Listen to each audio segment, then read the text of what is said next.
Assalamualaikum, Tachahau and Wanakam. Welcome back to CEKU Inspire episode 6. So today it's again a new host. My name is Rafiq. I'm the Executive Counsellor in the Secretariat and Strategy Office. I'm also the Deputy Editor-in-Chief for CEKU. And with us today is another special guest, someone that is very close to Malaysian students and to UKEC as well. So welcome, Miss Alia alias. Yay! Thank you. Hi everyone. Alright, just like the usual one, can you please introduce yourself, your education background, your career background, your, anything about you? Yeah. So I'm Alia. So as what many Malaysian students here call me Puan Alia, Miss Alia, Madam Alia. Sometimes they call me Kak Alia as well. So which is fine, whichever that they feel comfortable with. So I'm Education Attaché, one of the Education Attachés here at Education Malaysia London under the High Commission of Malaysia. So I've been seconded by the Ministry of Higher Education, and I'm actually from a university. I'm an academic from University Sultan Zainal Abidin from Terengganu. So anybody's from Terengganu, put up your hand. Yeah, so I've been here, this is I think my third year, going to be my third year.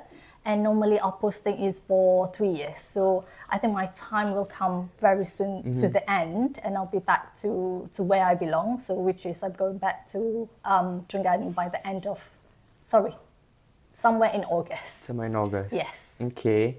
So I heard that you studied English, right? Can you tell us more, why English and why linguistic? Yeah, okay. So basically, I think I started to fall in love with language, specifically English language, when I came to the UK with my family. And at that time, I think most of the parents studied, one of my parents studied in the UK University of Leeds at that time. So all of us, went together as well, like you guys, the postgraduate students here in the UK.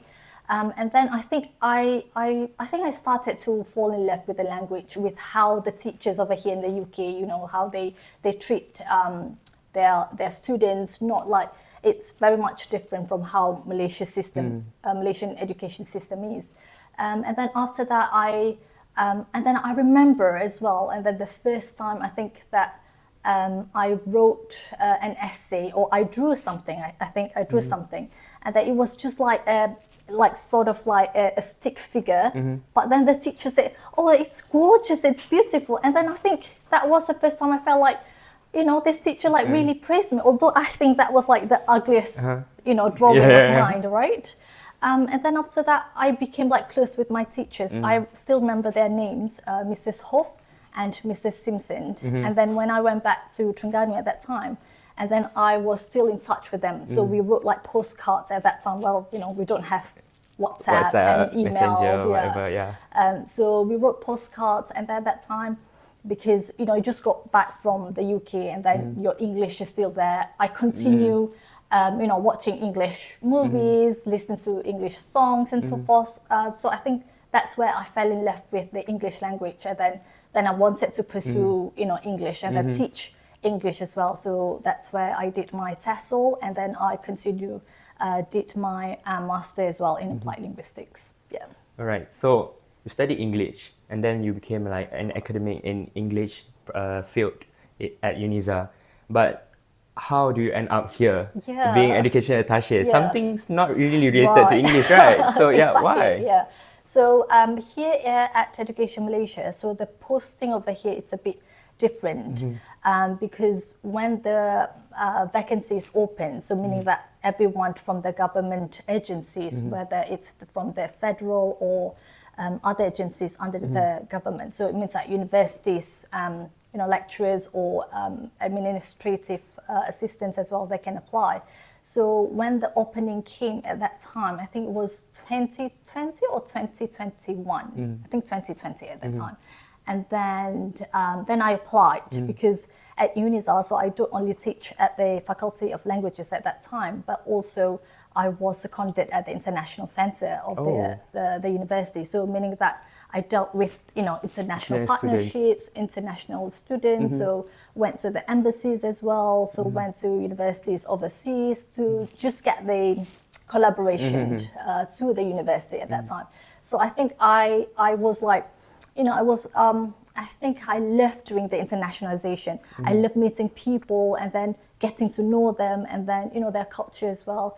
So it's sort of like when the opening of this post, and then I felt like whatever the roles that have listed over here, I think all the things that I'm passionate about. So then I tried to apply, and then at that time I was like, in my mind, I don't think I could make it, you know what I mean? So I'm sure that there are lots of other people who are really qualified. And then when I was selected, I think it took about, like a year, something like that. Oh, so I thought long. quite long to get the answer.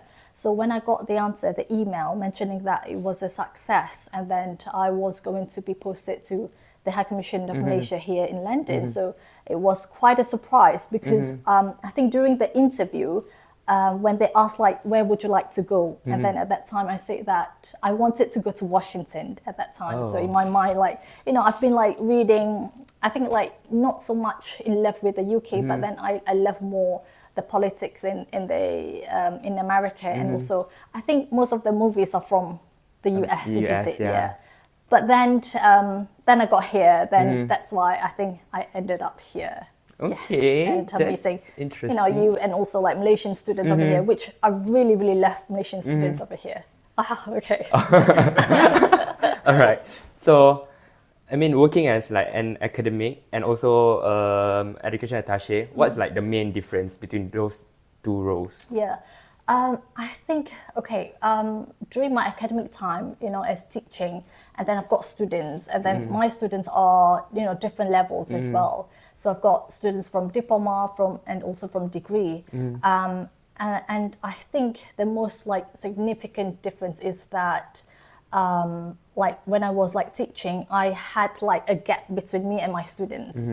And then, I was like a little bit like strict in the sense of like, if let's say your assignments are due during this time and then you submit it like after, that's it, you won't get like any marks, it's 0. So yeah, I mean like, you see me like a little bit like friendly, but then, in the class I'm like, okay, that's it, But over here I learned that you can't be like that with the students. And then I learned that you can't have gaps. You always have to, sort of like you think them as your friends rather than you look at them as, students. Because they are young adults, like trying to study and then trying to actually build life in the UK itself and then without family. So, they've got friends, they've got us especially over here to be some sort of like their family who I could see that they can basically rely on us. So I think there's so much of the gap between being an academic and over here as attaché, where you have to open up, you have to have an approach of like approachable, so they can come to you at any time if they've got problems. But normally students over here, they come to us only when they have problems. So yeah, that's about it. Okay. But then, I mean, throughout your life, you did whatever. Do you ever like even think about working abroad? I've always had that in mind, actually. So I did my PhD halfway in Auckland at that time. I think was it 2014? 2014. Yeah, 2014. Yeah, 2014. So I went with my family as well at that time. And then at that time, like I think not so much of thinking of doing a PhD, but then thinking of like, okay, I want to work here. I want to work in New Zealand because I think New Zealand and the UK very much different as well in the sense of like their culture and in terms of like Malaysians, abroad, where like in New Zealand, Malaysians are not that many, so we are like really close. But then in the UK, you've seen like Malaysians. It's everywhere. It's everywhere, isn't it? Especially at Bayswater, it's like Kampung Malaysia over here. So it's very much at that time. We thought that overseas could bring a little bit of experience, a new perspective. But then, I've never thought that I could work in the UK. But then at that time, it's always been wanting to work in New Zealand. How many years do you spend in New Zealand? New Zealand, I think 1.5 years. So 1.5 years, I don't remember. And then after that, that was like in 2014, right? And then after that, I came here 2022. 2022. So what's the main difference between like New Zealand and like here? I think in terms of, because I was a postgraduate student over there, and then I think in terms of like students wise, where we have like, association as well, where here you very much, you are, how do you say this? Like, you're very thankful, very grateful that you are in the UK, because I think, you've got a very strong network, especially like UKEC, and then of course other MSOCs as well. And then in New Zealand, we've got UMSA, yes. UMSA. Yes, UMSA for undergraduate, and then MAPSA for postgraduate. So I think like over here as well, where, UKEC is more undergraduate, and then MAP is for more postgraduate and professionals. And then I think like you guys, I think this is like, I think my experience. Okay. I think in the UK, you are more active and more, I think, togetherness in terms of like students coming together. But like in the sense of like postgraduate, I think there's not so much of difference, because like postgraduates, they are, more independent. They come with family. Yes, come with family, and then they are professionals already. So in that sense, I think, more or less it's quite balanced, the UK and the New Zealand. Yeah. All right. Okay. So we talked more about yourself just now. We already talked a lot. Now we're going to move forward and talk more about Education Malaysia. So maybe you can explain to us what is Education Malaysia and how it works globally. Yeah. Okay, so Education Malaysia, so I'm just going to focus on Education Malaysia London here. So it was well known as MSD, so people call it as Malaysian Student Department before this. And then if you talk to like, the seniors, the community here, they all call it, oh, you're from MSD, so they don't call you're from EM, no, And then we had quite a big of, it's quite spacious, the Malaysia Hall MSD at that time. So it was at Bryanston Square. And then we moved here at Queensborough in 2014. So our main role, the previous role before this, is just looked after Malaysian students in the UK. So specifically, the main role is just that. Student affairs and welfare? Yeah, so just that basically. But then when they've already rebranded as Education Malaysia, so for example here Education Malaysia London, so they included the internationalization of higher education. That's where you've got to gain more partnership, more collaborations with universities, with the other stakeholders in the UK. So they've changed a little bit, and also like for us here, EM London, we've got 3 offices basically. So the main one is in London, and then we've got Malaysian Student Department in Belfast, and also Malaysia Hall in Dublin. So that will be in Ireland, so outside of the UK a little bit. So our main goals or our roles here, still look after Malaysian students. So it doesn't matter whether you've got scholarship or not, you are entitled to sort of like our responsibilities, even, in case of emergencies, incidents, any accidents. So just know that we are here to help you, basically. And that's why it's also important for you to register as Malaysian abroad at dohi.mohi. Dohi.mohi. Okay, sorry, dohi.mohi.gov.my. Yes. So if you're out there, Malaysian students, it doesn't matter whether you're in the UK, in all over the world. So please, we encourage you to register to that, because we know that under each MSOC you register yourself as well. But then when emergencies come, for example, when we had the riots in Belfast last year, not only in Belfast, I think there was also a riot in Manchester during the right wing, if you remember. I wasn't here yet. Oh, okay, sorry. Yeah. Okay. Yeah, during that time. So it's quite important. We want to know, how many Malaysian students are there? Are they like affected by this kind of like, incidents? So that's where, because we don't have that data entirely, so we depend on the Malaysian student societies over there. So that's where I think our close relationship with AMSOC and also of course UKEC. Yeah, so that's basically our main roles. All right. So you did mention about the the things that happen in Manchester and Belfast. Maybe you can like share more. How does EML deal with it whenever there's an emergency and so on? Yeah. So most of the time, if let's say, because we're in London, right? So that's why we need to have like close relationship with the MSOCs, like all over the place, all over the cities, and of course, like I always like liaise with Vincent, with Kivas, just to get the updates from them. So so first of all, if anything happens, we will directly go to that MSOC in which city that is, and then just ask like how things are over there. For example, when they had the flood as well, can't remember where, I think somewhere in Scotland at that time. So we just, because we're not there, and then we just know like from the news and then from our intel from the High Commission as well. But we want to know from the people that we know, students. So that's where we, if let's say they need like any help, then we try to advise them on what to do. And normally a good thing as well, I think everywhere the universities are really a sense of like caring. I think through their international office as well, they would give a reminder, give warnings to them. So we liaise with the MSOCs, and the MSOCs also liaise with the international office. Yeah. Okay, that's great.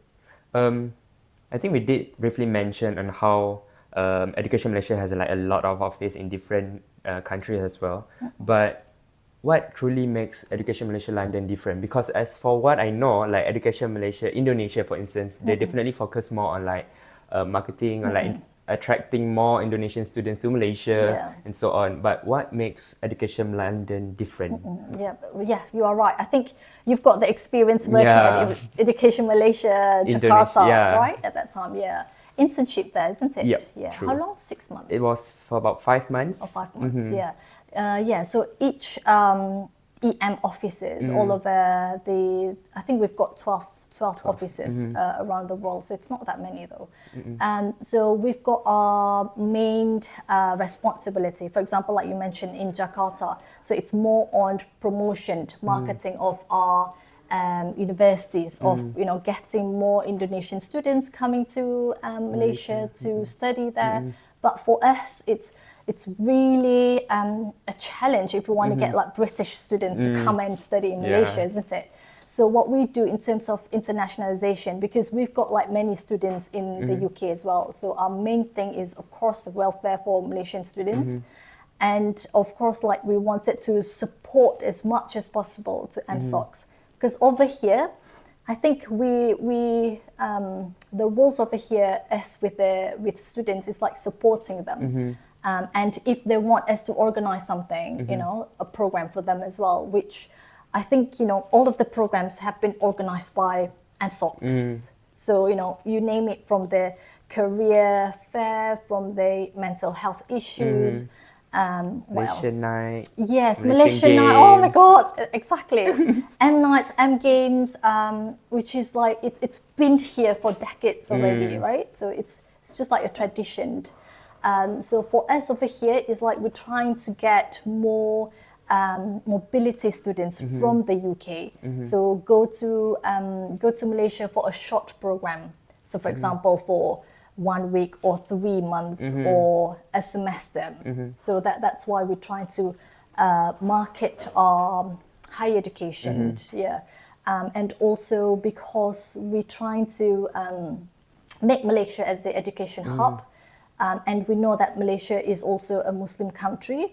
And we try to also get Muslim people, Muslim British, like to come and study there. But as I mentioned, it's not that easy, for them to come and study in Malaysia, because basically, the education system, we've got it from the UK anyway, right?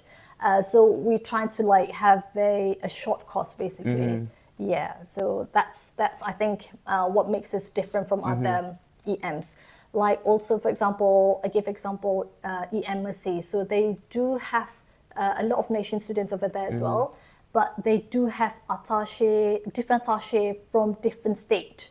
So they do have like from Terengganu, from Selangor, from Perak. So it's a little bit different from what we do. And for Malaysians to go and study there, they have to go through our system from the Ministry of Higher Education. So they look after that. So it's a little bit different. But I think most of the similarities between us is we look after Malaysian students and also trying to get more partnerships and collaborations between the two countries. All right. Yeah. And as far as I know, like Education Malaysia London not only covers UK and Ireland, but you guys also covers EU, right? Yes. Yeah. How does that work?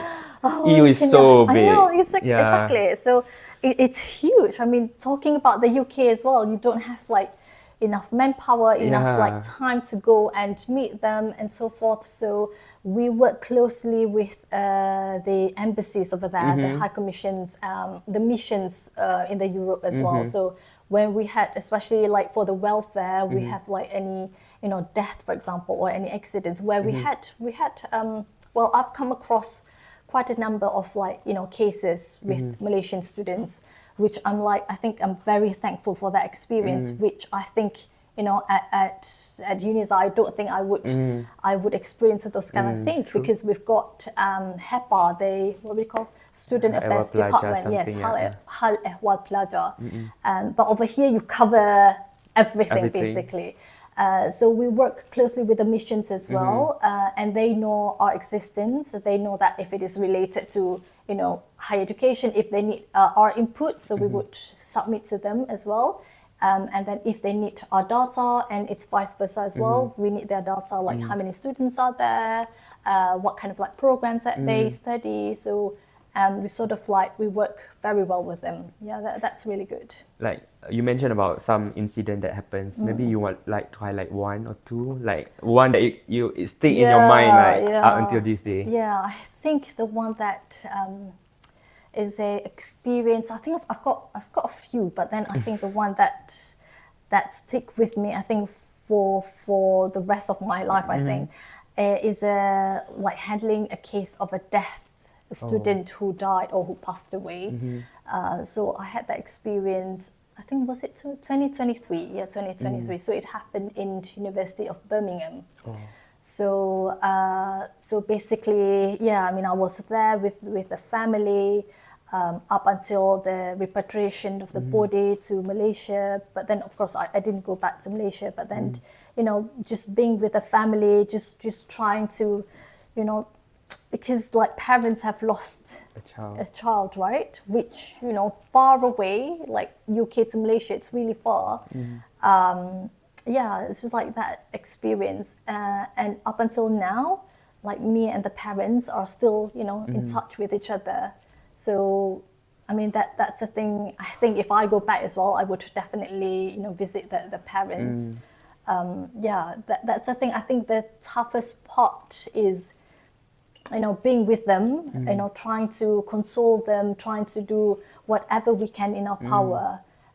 So not only us, but also from the High Commission as well. So, we're trying to make it ease of everything that they, they face as well. So I think that's one of the cases that I will always remember. But of course, I've got a few other cases as well. Like, students want to take their life away, and then want to jump from the building. And I think that during my time, it's not that bad compared to during the COVID time. Yeah. So I know that like I heard the experiences of the previous attaché as well. So they had, I don't know whether you've read, we've had deaths as well at Hyde Park. A student. Don't really know. Yeah, what happened actually?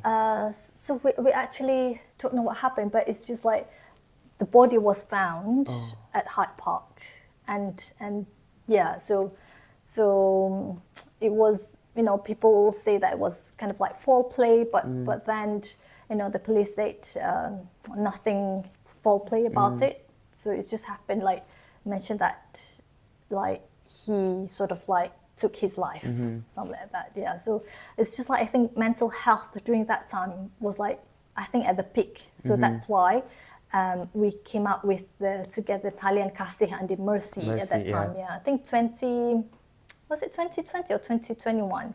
Yeah, so together with UKC as well. Okay. Yeah. All right, we're going to talk more about your role as Education Attaché and how Mercy also helps Malaysian students in UK. But for now, we're going to take a break and we're going to get back to you guys soon. All right, so Miss Alia, what did you miss the most about Malaysia? Oh, definitely not the weather. We don't miss the weather, right? I think I miss the food. I think I miss also my family because I live like quite very near to my parents, so it's just like I think less than 5 minutes drive. And you know, like in the evening, we always like lepak at my mum's place, and then so she would just like fry, you know, goreng pisang, cucur, and so forth, or you know, sometimes like mee goreng and so forth. So it's difficult, and the food, especially like in Terengganu, it's so easy to get food. You can have like breakfast, nasi dagang, nasi minyak, nasi lemak. So at any time. That's the thing I think I miss the most. But I think what I miss about the UK when I go back is I think I miss walking. Yeah, because I walk like a lot here, so And I walk it's like pedestrian friendly, right? yeah, and the weather is nice. You know, it's not that hot, so I walk like you know every day half an hour and half an hour. Sometimes if I'm like tired or I'm a bit lazy, then I just take the bus. You know, 94 just in front here. But yeah, other than that, of course, I don't miss the weather over here. I like it just to be cool, not too hot, not too cold. Yeah. I think you do too. Yeah, I mean, I went back for winter Yeah. because I feel like winter here is so depressing. It's like the Yeah. sky is like very gloomy. You Yes. could barely see the sun, Yep, and yep. I mean, I can't. Yeah. I just go exactly. back. So it's like seasonal depression when it comes true. to like winter. There's no sun, but when the sun is out, it's just Yeah. like you know your mood It feels alive again. yes, lights up as well. Yeah. Yeah, exactly. Okay, that's nice. And I think like living in UK also means like it brings you more opportunity to travel, like at least to the European countries. Yeah. So, where have you been traveling so far, like for the past 3 years? Yeah, so traveling holiday, I've never traveled to the European countries yet for holiday, which we planned to do, well, we're supposed to go during the Easter break, but then, you know, my passport, no, my visas got renewed, and then I had to wait for the renewal of my visa. So we plan to go this May for the spring bank holiday. So we plan to go to Spain, Portugal, hopefully, fingers crossed, that we can go. But talking about work, I've traveled to, I think, Germany, and also, was it Brussels? No, just Germany so far. And a lot of traveling in the UK. Yeah. Which part of UK you enjoy the most? I think I love Wales. Wales. Yeah, Wales. I think I love going to castles, Edinburgh as well. Although Edinburgh, I think is like too windy, too cold. But other than that, I think Wales is like, you know, such a great place for you to just, you know, try to be like, you know, walk around like locals, try to go to locals restaurants, and then, you know, walk around the city. It's such a, for example, in Cardiff, it's such a small city. So it's like when you go around, it's just like a one circle, one round. So at the end of it, you come back to that spot. But it's lovely. I think I love Wales. Yeah. Wales. Yes, Okay. you should go to Wales. I should. before. I should put it in my Yes, checklist. yeah. Talking about Wales. So you went to Wales to meet the students, or like? What? I went to Wales I met students. Also, I think I traveled during holidays as well. I can't remember when. I think last year. Yeah. So I think because most of your job requires you to travel also, like to meet students and so on, you must be engaged a lot with students, right? Yeah. And so, how was it like? You also attended like Malaysian society's events. Do you have any like the most memorable event you attended before? The most memorable. I think I always how was it? I love going to M nights. Ah. Yeah, and then I think, February. Did we have March as well? Yeah. I think we had a little bit of March as well. Not January, perhaps February, March, and April. So full of M like nights. the peak season of M night. Exactly. And then, you could see they come up with actually like a full theatre production. Yeah. And they started off working with the scripts, some of them have their own songs. Yeah, and they come up with they their produce own their own music. songs, yeah. So it's such an incredible thing to see how they come together. I don't have a favorite M night. I can't say my favorite. I was about to ask, which M night is your favorite? Oh no, I can't. Oh, no. Okay. But I think I went to Edinburgh M night. I went to all of the M nights in London. But I went to M night in Edinburgh. I think that was the longest M night that was produced. I think it was was it 4 hours? So it started oh my God, 7:30. Was it 7:30? And then it ended about 11ish at that time. So it was, I think, the longest ones. Yeah, I think they had Mamma Mia. Oh Mak Kau. Yeah, something. Yeah, something like Mamma Mia. So it was really exciting. Yeah. Okay. I mean, talking about M night, because I was also part of M night Really? at Manchester lah. Really? Yeah, Okay. and it's quite interesting, the whole experience. And just wondering, in the future, what would you want to see from M night? Yeah. So normally, M nights, of course, you want to bring that Malaysian culture, right? So perhaps you can have a little bit of twists. Like, for example, I mean, because you're in the UK anyway, right? So have a little bit twist of the British culture mixed with Malaysian culture, or something like movies that you can adapt from. For example, if you have Titanic, so we have Rose and Jack. So instead of Rose and Jack, maybe you want to have Durian and Jack, perhaps. Oh, so okay. it's kind of mixture with both culture, So something that you guys. I'm sure that you guys out there, Malaysian students are more creative than me. So something that you can, have one day, next year, and not for next year, yeah. All right. I think Malaysian students are creative and hardworking. I do agree on that. Yeah. And I also agree that you yourself is quite creative and hardworking, which is why I want to ask your experience getting the award, the Education Attaché of the Year for Asia 2024 award by the Embassy Network UK. How? Yeah, How does I know. it It was everybody was actually shocked. Not shocked because of what? I mean, because I think that was the first time that Malaysia is out there, throughout this UK Embassy Network. And during that time, it was the education conference, so where we have this annually.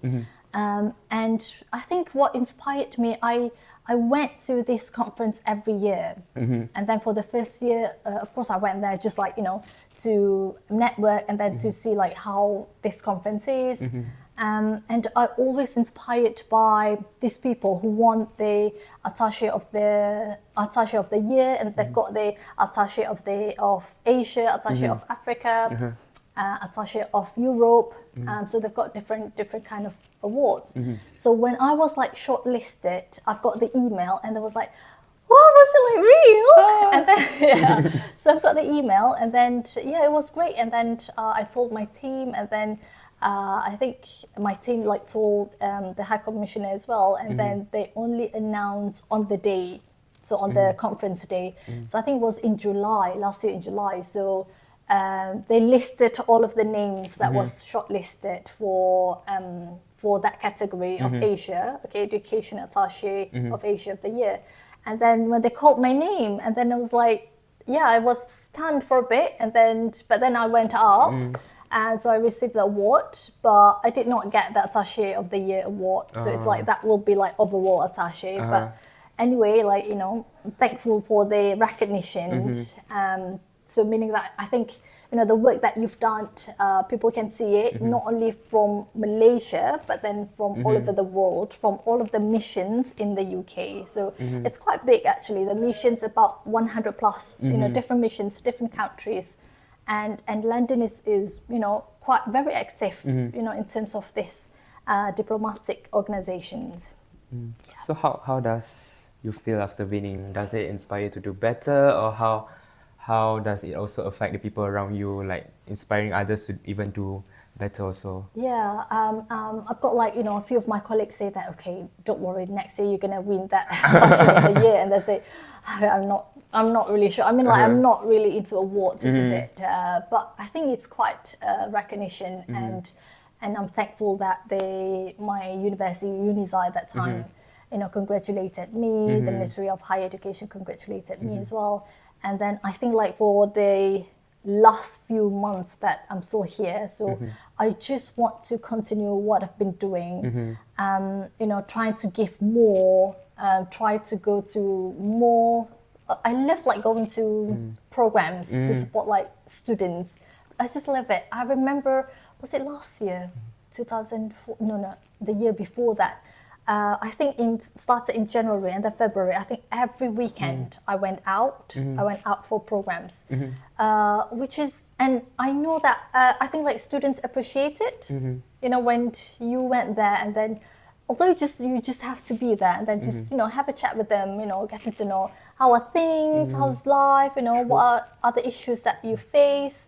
And I love doing that. Yeah, and in terms of like partnership, I think like this year we didn't have like I think much time. There are lots of things that I think the government wants to change. They have the rationalization, or they're going to have the rationalization. So we didn't have the chance to do what we have every year. We call it as MyUKSEP. So Malaysia UK Higher Education Enhancement Program. Okay. So where we get Malaysian universities to come to the UK, and then we normally have like a 5-day program where we link them with UK universities, and we call people from the UK government, from the UK international universities as well, any stakeholders that linked with UK partnership to sort of like to link them, to network, and then to have more collaboration. So hopefully next year, the next attaché will have that program for next year. I think you did put a very high standard for the next attaché, I guess. Hopefully. Yeah, but definitely it doesn't come like a lot of things going on at the back that people don't really know. So maybe you want to share about like what are like other key responsibility as education attaché that people are not really aware of? Yeah. Sometimes I think in terms of like when you want to help students, sometimes students need not only like our moral support, but sometimes they need financial support. But then they don't tell us. But then if there are incidences which we can't use, we are not able to use the office's money, so we've got to use our personal money. So which is you sometimes have to just don't be that kedekut lah, what I mean. So but of course, I mean, don't splurge, but try to help in terms of whatever that you can. For example, if you have like any incidents within the family, but not as a student. Like for example, there was a student who lost a baby. So like for us, we can't. I mean, for the office, we can't make any donation because it's a family member. But if it is a student, then we are able to. So sometimes it's just like a little bit of gesture. So that will help as well. And then in terms of like replying emails, replying WhatsApp from parents, from your parents. So that's like a lot of work as well, which of course you guys don't see, So we've got a lot of emails coming up, asking, for example, if they are sending their students over here, and most of the times it's like when that when that child is like the first child, to come abroad. So as parents, you feel like you have like, how is it? It's the first time, so you don't know what's going on. So you want to get help. So we try to get help, and then of course we link them with MSOCs. So that's a great thing about MSOCs. So and they always be helpful. They're always like, don't worry. If you've got friends over here, so when you arrive, and they show them around. So that's I think the bond, the community that you guys have as Malaysian students over here. Yeah, I think that's great. I think what I can remember from what you said just now is like, apart from being an education attaché, a diplomat, you're also a human being, a human that need to sympathy with like the other people and so on, which makes the whole things much better for the students out there. Yeah. And yeah, so with that being said, we're gonna do a final break before we jump into the final thoughts, and we're gonna share more of like your advice to Malaysians out there. And yeah, see you soon. Alright, so we are back to our final segment for this episode. So we're gonna jump straight away to the first questions, which is maybe you can share with us like some advice to students who wanted to pursue like their careers in diplomacy or education as a academician, or even people that wanted to be part of a public service. Okay, all right. So to be part, for example, if you want to join diplomacy, right, or public service, I think like in Malaysia, there is a link to it. I mean, a website where you know you've got to like there's an online test as well. So you've got to go through all of the requirements, the test, and then once you're successful, then you have to go to I think there will be like what do you call a training, training for perhaps 6 months. Because like for me, I'm like a little bit different because I come from university, so I don't have those kind of like training. But if you want in diplomacy, I think you can start off now as a student. So what you can do is that I think every university, they have this club of diplomacy club. Diplomacy club. Yeah. So it's not only cater for one nationality. So it caters for all students who are interested into knowing like, you know, how diplomacy work, you know, negotiation skills and so forth. So you can start off with that, where normally this kind of like clubs, they go to embassies in London. Yeah, so they have visits to embassies. They call ambassadors or high commissioners, you know, to their programs as well to give a sharing session, to give a talk. Then if you're interested, you know, getting to know it, you've got to have like, of course, a very good communication skills, I think. Negotiation skills as well, and I think, you know, the personality wise as well, and just I think, you know, be good, do good to people as well, and in terms of like for if you want to go into teaching at university, so now universities, if you want to be an academic or a lecturer, so you need to have a PhD.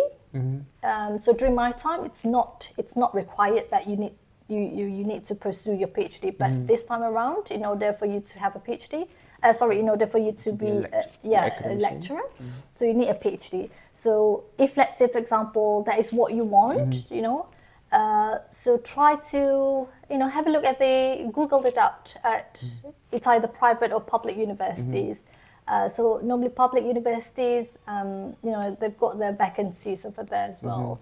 And I think it's like being an academic, you know, it's fulfilling where you sort of like you teach something, and it's not only something that they use. I mean, they learned, but then throughout it's like a lifelong learning. So, and it's a great thing when you meet the students one day, and then they remember you. So they remember you, they remember like how you were in the class, you know. So that's, I think, the greatest thing. And then what you taught them as well. So, you know, they remember that as well. So I think I've come across that as well. So I'm not that young. So I come across with my students before where they worked already, and then they would say, "Oh, Madam Alia, I remember you, you know." So yeah, you taught me this and that, and then say, "Oh, that's really nice." And then just like, you know, sometimes you don't remember the students because you've got like many students, but then sometimes you remember, you just like forgot the names, you know. Yeah, I know you, something like that. So I mean, try to figure out, you know, what you want to do in life. Try to also have like friends from other countries as well. So not only within your bubbles, like Malaysians, we love to stick, with our Malaysians, Malaysians, right? Yeah. So it's great to have this MSOT, it's great. But then if you could have as well, other programs which you can involve, ASEAN, for example, ASEAN students, you can start off with ASEAN students, or you can have like other international students as well. So have this opportunity because you are in the UK, not many students, if you are in Malaysia, you don't have this opportunity like what you have. Because when you have like students, when you have friends in university, these friends will be your friends up until, some sort of like forever. You will still be connected to them somehow in life. Yeah. You will somehow like in the future, although that, you're not going to be in touch, but in 10 years time, maybe at a conference or a meeting that, you bump into each other. So that's where the networking is important like as well. you might cross path again in the future, something like that. Yes, exactly. And you mentioned about joining programs, right? And what would you say to Malaysian students studying abroad? Like what should they do beyond academic? Yeah. What do you think? Yeah. Go out, socialize, just be a university student. Because being a university student, I think that is one of the best things that you will always remember up until, forever, up until you're still going to talk about it when you have your career, you still be in touch with your friends in universities. And if you are able to travel, go and travel as well. You are in the UK, so you can hop to whatever European countries. It's like very easy. You've got the Very Eurostar, cheap as well. very cheap as well. So yeah, plan that with your friends. Go travel, socialize as well. Go to programs, events, and have the best experience here in the UK. Yeah, I do agree. And I feel like education itself is privileged, like those who actually can receive education, and like the fact that me and like my fellow friends who can study abroad, the fact that we are here, we should like maximize everything lah. Yes. Do more beyond academic as well. Exactly. Because you don't want to bring back like, what you study in the class, what your lecturer and what your assignments you do. You're not going to talk about that a lot, isn't it? True. But you talk about your experience here, your life experience. For example, how do you like handle, or how do you go to a clinic, for example, here in NHS, which is, quite horrible. You have to wait for like several the waiting days. time. Yeah, the waiting time, right? That's where I miss Malaysia in that sense. So that's a thing I think it's very important. And then have a good circle of friends as well. Because at your time, your age is like, friends, it can be like all types of friends, right? But surround yourself with good, positive friends, the vibe that, positive vibe that you need. You don't want to have like, problems or negativity, just shoo them away. Yeah. Shoo negativity. All right, so final question from me. Miss Alia, you have been here for the past 3 years, and like soon you're going back to Malaysia again. So what is your plan after going back to Malaysia? After going back to Malaysia, okay, so the plan is nothing much of a plan. I think just go back to UniSZA, doing teaching again. But I think I want to contribute in terms of like still internationalization, so I've got a lot of plans of what I want to do with the university. So I don't know whether that will be, realistic or not. But then I hope that I could contribute of what I've gained over here back to the community, back to UniSZA especially, and specifically, and then as a whole back to Malaysia, for in terms of higher education internationalization. Yeah. Okay.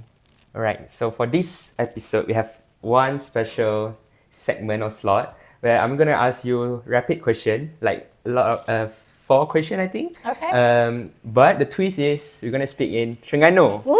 Oh, because both of us are from Terengganu. All right. So for this specific segment, we're gonna do it in Terengganu, and hopefully you guys could understand what we're going to talk about later. Alright, Okay. so I'm gonna use Kak Alia lah. Okay, So Kak baik, Alia, baik. So Kak Alia, okay, maybe boleh cover macam satu fun fact about you. Tadi cakap bahasa Terengganu. Satu fun fact about you, about Kak Alia yang macam orang lain tak tahu, macam fun fact lah. Okay, fun fact about me, I suka makan. Like, I makan banyak. So, kalau orang tengok like I makan tu macam dia tak percaya, betul dah I makan ni. Yes, so that's a fun fact about me. Okay. I suka makan and makan banyak. Okay, the next question, apa habit ataupun perangai yang macam terikut-ikut bila ada kat UK ni? Okay, rasanya the phrase British suka kata tu, dia kata it's like innit. So jadi macam like, are you ready? Innit? Are you like Okay. Semua suka nak kata innit. Yeah. Innit, okay. And then another thing is like cheers. Cheers mate. Yeah, cheers mate. Okay, instead of like kata terima kasih, kata cheers. Kita pun okay, cheers. Kita pun ikut-ikut sekali. Alright. Third question. Soalan ketiga, take ice ke take off? Bukan take ice, salah. Yes, Tapping salah. ke take offing? Tapping. Sedap tapping. Tapping kan? Tapping. Lepas tu tapping tarik. Tapping tarik yang ada buih tu. Yeah, Okay. Sedap. Okay. Siapa nak balik? Okay. Soalan terakhir. Makanan Terengganu yang paling best. Oh my god. Nasi dagang aku. Nasi dagang. Nasi dagang. Sedap. Nasi dagang. Nasi dagang bukan dekat atas tu, dekat Pasir Panjang. Kat Pasir Panjang. I suka dekat Pasir Panjang, dekat traffic light. Okay. Yes, Tak tahu tapi okay. Nanti nak typo more. Okay, nasi dagang. Tapi nasi dagang ke nasi minyak? Nasi minyak. Nasi minyak kan lagi sedap. Sedap, yes. Yeah. Nasi minyak Terengganu. Nasi minyak Terengganu. Dia lain sikit. Dia lain. Betul. Okay. Tu je. So I think we wrap up the rapid question in Terengganu version. Hopefully you guys enjoy this CEKU Inspire episode 6 with Miss Alia. She truly is an inspiring figure for us to Malaysian students in UK and Ireland, and to UKEC especially, because we have been working a lot with you as well. And once you go back to Malaysia, we definitely gonna miss you here. I'm gonna miss all of you guys as well. Keep in touch. Truly. Okay. So once again, on behalf of UKEC and CEKU, we would like to thank you for agreeing to be part of this CEKU Inspire episode 6. And we really wish the best for you in the future. Thank you. Thank you so much, Rafi. And thank you, CEKU. CEKU. Yeah, CEKU and UKEC. To see you guys again. Alright, bye-bye. Bye.